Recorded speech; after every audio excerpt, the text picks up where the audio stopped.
বিয়ে করলে কি হয় আর না করলে বা কী হয়, বোকার মতন এমন একটা প্রশ্ন দিয়ে যদি শুরু করি তাহলে কেমন হয়। শুভ সকাল, আশা করি সবাই খুব ভালো আছেন। আমি ওই চলছে গাড়ি। বিয়ে করলে কি হয় বলুন তো? কী আর হবে, সংসার হবে। অদ্ভুত একটা বন্ধনই জীবন জড়িয়ে যায়, আজীবন বন্ধন। সে বন্ধন সুখের না দুঃখের হলপ করে বলা শক্ত। বিভিন্ন জীবন পর্যালোচনা করে সমীক্ষা করে তবেই সিদ্ধান্তে আসা চলে।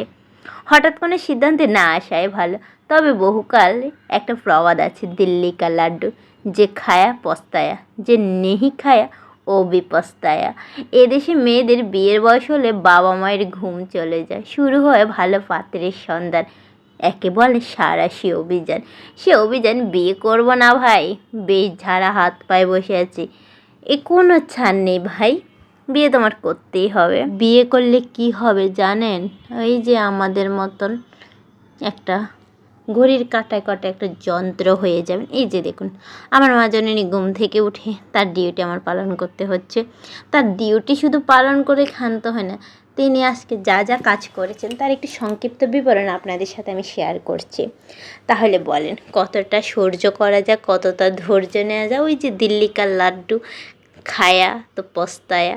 যাই হোক, ম্যাডামকে আমি একটু শেখাচ্ছি দাঁত কীভাবে ব্রাশ করেন। ইহা যে আমার কাল হয়ে দাঁড়াবে সেটা আমি কি করে বুঝবো বলেন? দেখেন, আজকে শুধু তাকে একটু শিখিয়েছি, বাকিটা ইতিহাস হয়ে গেল। আমার ফ্লোর 3বার আমার মুছতে হয়েছে। রান্নাঘরে যতবারই রান্না করতে যাই, এসে একটু ট্যাপের শব্দের আওয়াজ পাই, এসে দেখি কাহিনী হয়ে যায়। এই হলো অবস্থা। শুধু একটু শিখিয়ে যে আমি কী বিপদে পড়লাম। এদিকে সে প্যারা মাখা খাবে, তো আমি একটু প্যারা মাখা মেখে দিচ্ছিলাম। তার জন্য হালকা একটু কচি ঝাল দিলাম যেন ঝালটা না ধরে। ম্যাডাম আবার ঝাল খেতে পারে না, তবু একটু অভ্যাস করার চেষ্টা করছি। এরপর তার সামনে দিয়ে আমি বেসিনটা পরিষ্কার করতে এসেছি। এসে দেখি সে মাখার মধ্যে 1 গ্লাস জল ঢেলে দিল। আচ্ছা যাক, এবার তাকে আমি একটু জুস খেতে দিলাম, বাকিটা ইতিহাস হয়ে গেল। আমি পরপর 3 দিন রাত্রে বেড কভার বিছাচ্ছি, পরের দিন আবার তুলতে হয়েছে। তখন মেজাজটা কেমন থাকে, কত ধৈর্য ধরা যায়। তাকে আর কিচ্ছু বললাম না, চলে আসলাম রান্নাঘরে, কারণ তখন আমার কি হচ্ছে সেটা আমি জানি। এরপরও আমাদের তথাকথিত সমাজে মানুষেরা বলবে আমাদের মায়েদের কোনো কাজ থাকে না, আমরা শুধুই 2টো রান্না করি। 2টো রান্না করতে গিয়ে যে কতবার এপাশ ওপাশ ধপাস করতে হয় সেটার কেউ খবর রাখে না।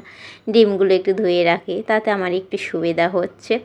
আর এদিকে জোর করে ম্যাডামরা একটু ঘুম পাড়ানোর চেষ্টা করছি। যদি ম্যাডামের দয়া হয় তাহলে আমি ওকে ঘুম পাড়িয়ে 2টো ভাত খেতে পারবো, নাহলে কিন্তু তাও শান্তিতে পারবো না। আমার মনে পড়ে না ও হওয়ার পরে আমি কয়বার একটু বসে একবারে ভাত খেতে পেরেছি। শেষ বিকালে 1 কাপ চা নিয়ে নিজের ক্লান্তিটা দূর করছি।